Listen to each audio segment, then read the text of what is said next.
গাজা উপত্যকায় মানবিক সংকট চরমে। যতই দিন যাচ্ছে পরিস্থিতি আরও ভয়াবহ হচ্ছে।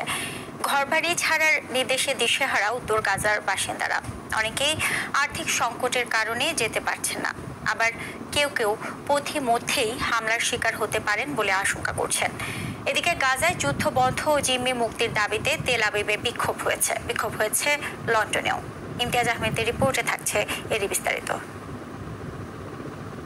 পথে ইসরায়েলের হামলার শিকার হতে হয় কিনা এমন গভীর শঙ্কা থেকেই জীবন বাঁচাতে ঘর ছাড়ছেন উত্তর গাজার বাসিন্দারা।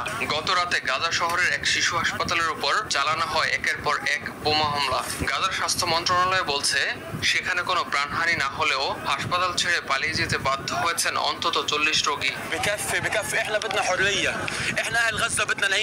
হামলা সত্ত্বেও চিকিৎসকদের সঙ্গে রয়ে গেছেন শিশু ও গুরুতর অসুস্থরা।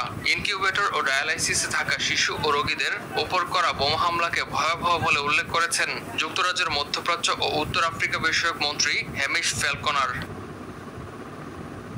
জাতিসংঘের স্বাধীন তদন্ত কমিশনের প্রতিবেদন প্রকাশের একদিন পরই গাজায় ইসরায়েলের চালানো গণহত্যার বিষয়ে বিবৃতি দিয়েছেন যুক্তরাষ্ট্রের সিনেটর বার্নি স্যান্ডার্স।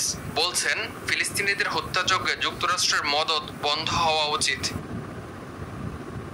এদিকে গাজা যুদ্ধ বন্ধ ও হামাসের হাতে জিম্মি থাকা বন্দীদের মুক্তির দাবিতে রাজধানী তেল আবিবে ইসরায়েলি প্রধানমন্ত্রীর বাসভবনের সামনে বিক্ষোভ করছেন শত শত মানুষ। তারা অভিযোগ করছেন, নেতানিয়াহু যুদ্ধ থামানোর পরিবর্তে হামলার তীব্রতা আরো বাড়াচ্ছেন।